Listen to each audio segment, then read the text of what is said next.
Yes, tatay, kakapasok lang breaking news, good news ito mga DDS. Iiyak sa tuwa, update kay tatay. Ayan, syempre itong balitang ating matutunghayan ngayon ay nagmula kay Balitang Pinoy TV at ito po ang inyong lingkod na si BT na magbibigay ng reaksyon at komento dito sa video na ating matutunghayan ngayon. At huwag na natin pagtagalin at sabay-sabay na nating panoorin ang laman ng video na hatid sa atin ni Balitang Pinoy TV at bibigyan natin ng reaksyon ang balitang ito. Pasok! Ayan.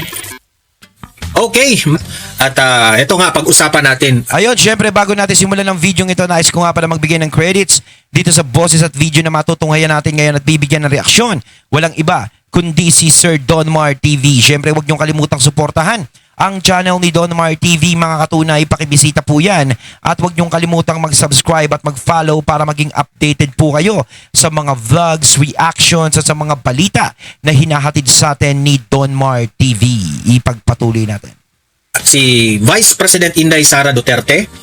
Pag-usapan rin natin itong si former President Rodrigo Roa Duterte. Ayun. Kasi meron pong motion na ginawa itong si Kitty Duterte sa Supreme Court. Okay? Pag-usapan rin natin yan.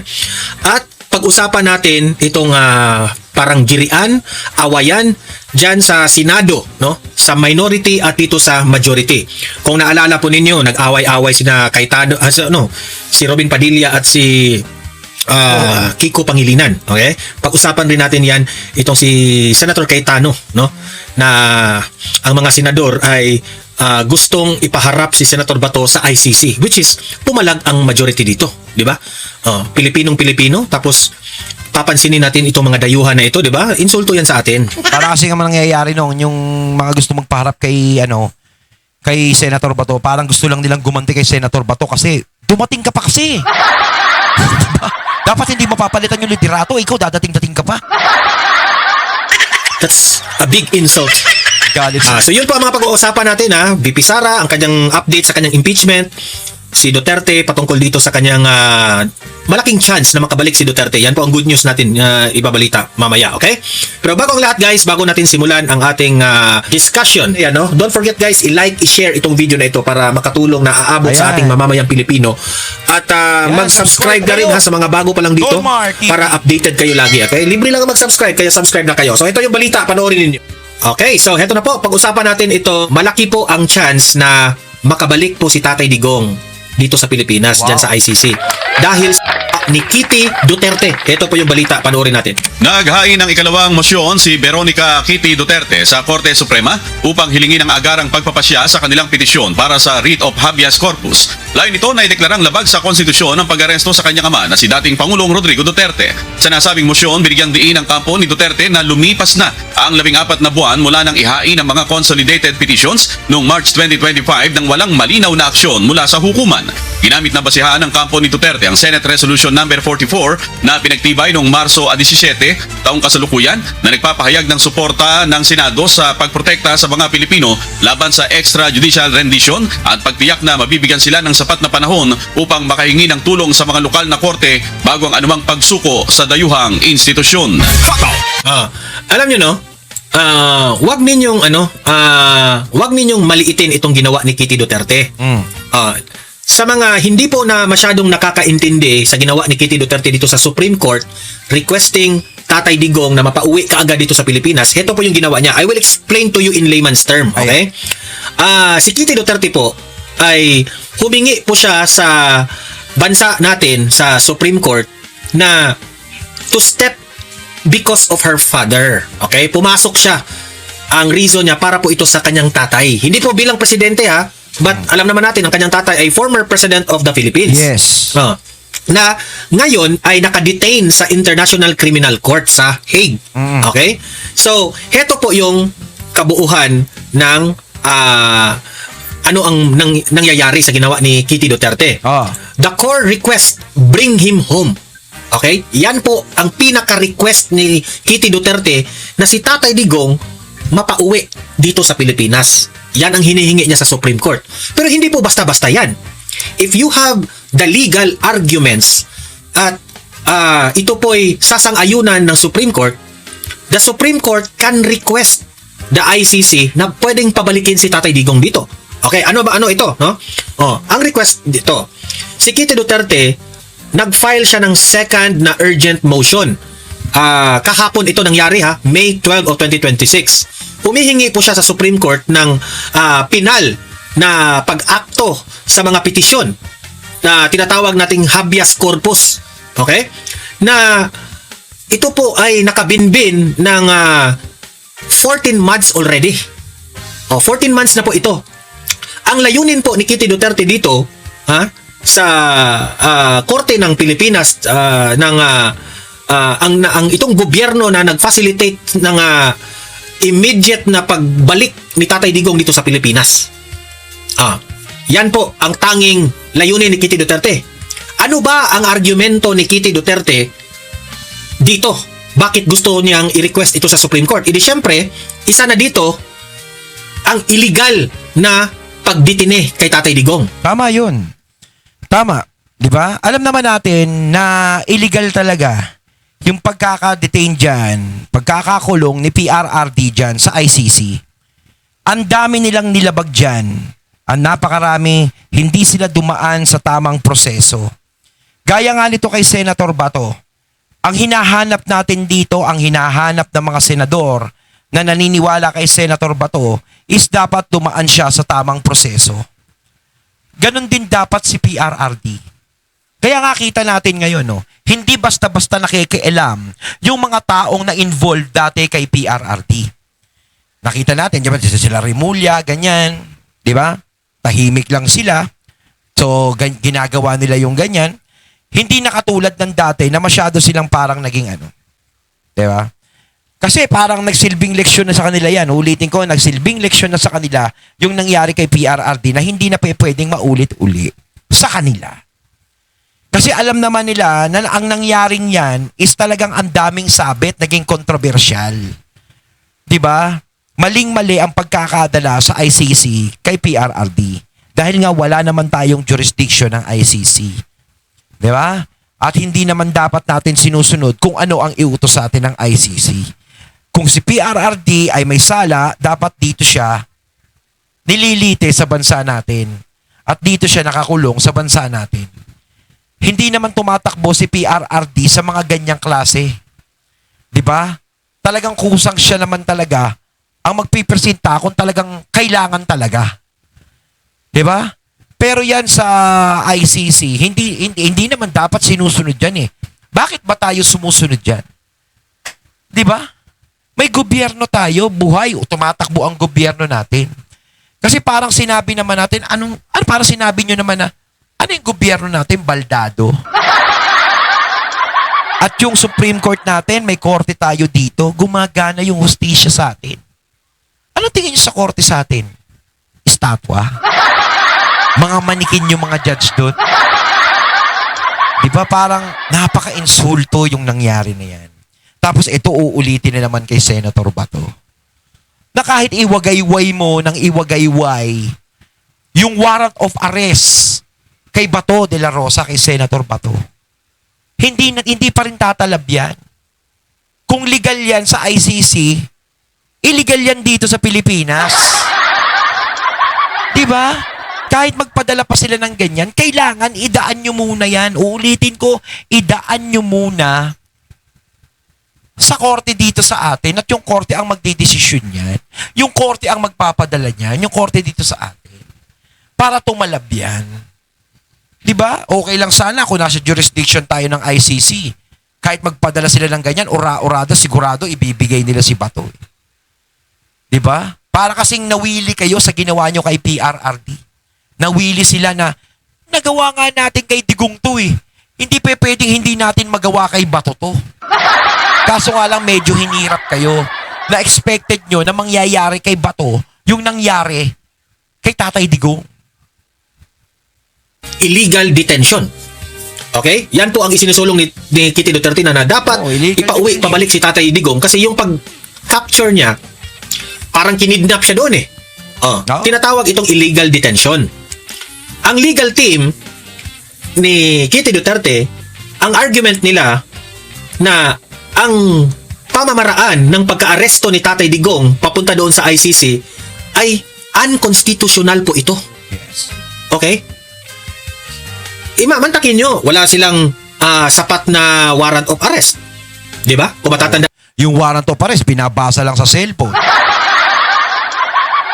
natin, hiningan sila ng warrant of arrest, sila ni Torre at that time, walang maibigay. Hinanap pa ng electronic kung saan-saan. Hindi nga dumaan sa local courts natin yun. Okay? Biglaan pagkakadala kay PRRD nun eh. Ang Talagang term total na ginamit efforts. dito ay tinatawag nating extra judicial rendition. Yan ang laging binabanggit at sinasabi ni Attorney Topacio at ni Attorney Torion. Okay? Na ang ibig sabihin dito, no? Sa madaling salita, naniniwala po sila na si Tatay Digong ay dinala doon sa mga dayuhan na korte Mm. na hindi naman ito nag-follow ng proper legal steps Yes. na dapat ito Okay lang sana nadali nila sa Tatay Digong doon kung talagang sinunod nila yung tamang proseso. Kasi yung ginawa nila, minadali nila eh. O eto yung senaryo.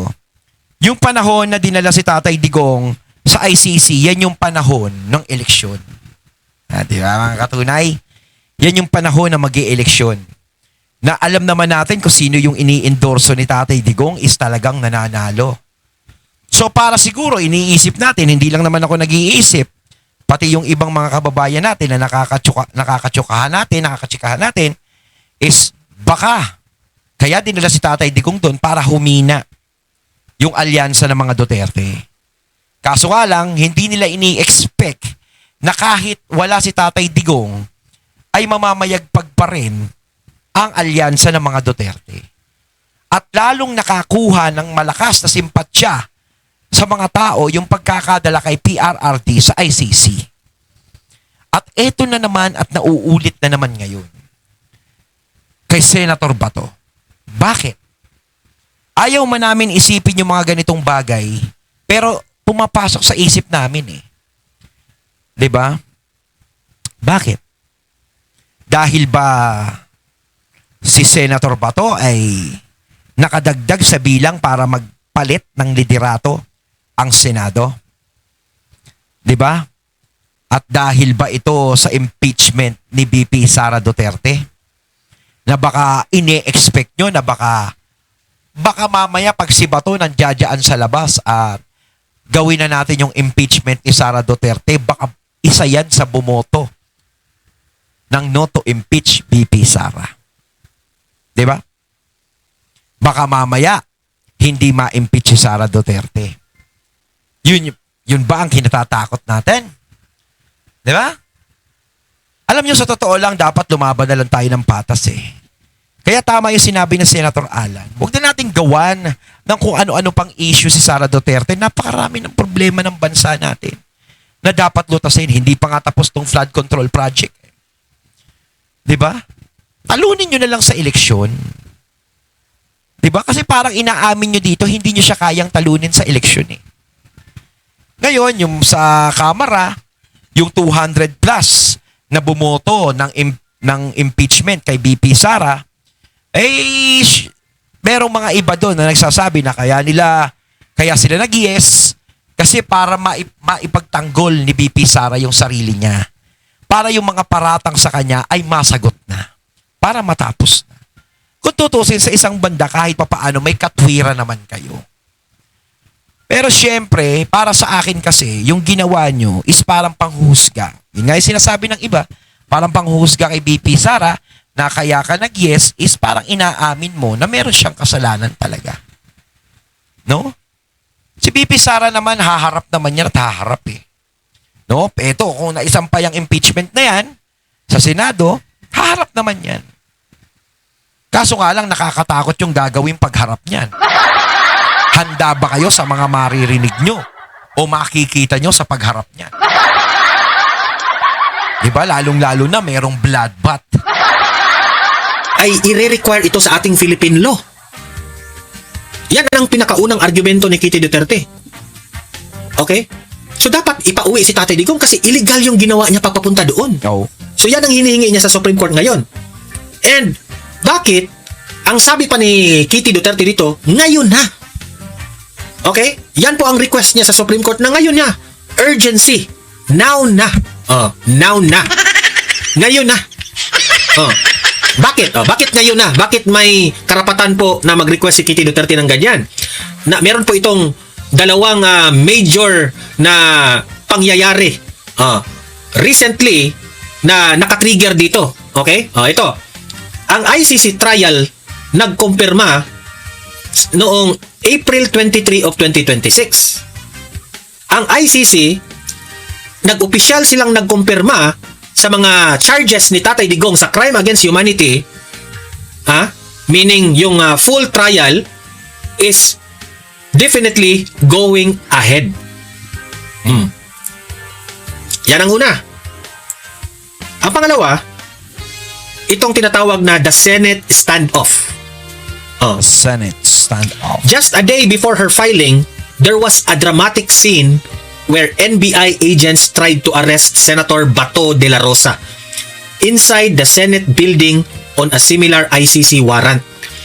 Kitty's camp argued that the Supreme Court's silence is giving the government a license to keep making this type of arrest. Kasi ayaw nilang maulit muli ang nangyari kay Tatay Digong at mangyari ito kay Senator Bato de la Rosa. Yun nga yung sinasabi natin na ayaw natin na maulit muli yung ginawa nila ngayon. No? Kaya kailangan talaga is mapigilan. Kaya pasalamat tayo. May mga katulad din na Senator Ala na talagang gustong daanin sa legal na proseso. No? Kaya dapat naman talaga ganun. Sundin nila. At nagpapasalamat naman tayo yung mga na-involved noon kay Tatay Digong sa pagkakadala sa ICC is hindi masyadong nakikisali ngayon. No? Siguro isipin nyo muna yung tama dahil sa totoo lang nabahiran kayo noon. 'Di ba? Dung pagkakadala nyo kay Tatay Digong doon sa ICC. Huwag nyo na ulitin yung pangalawang pagkakamali ngayon. So parang pinupukaw ni Kitty Duterte na eto na naman, nangyayari na naman. Mangyayari na naman sana ulit ito sa vicinity ng Senado. Kaya parang pinukaw ni Kitty Duterte ang Supreme Court na, hello, wake up. Dapat talaga magising na ang Supreme Court kasi kailangan na sila sa mga ganitong sitwasyon eh.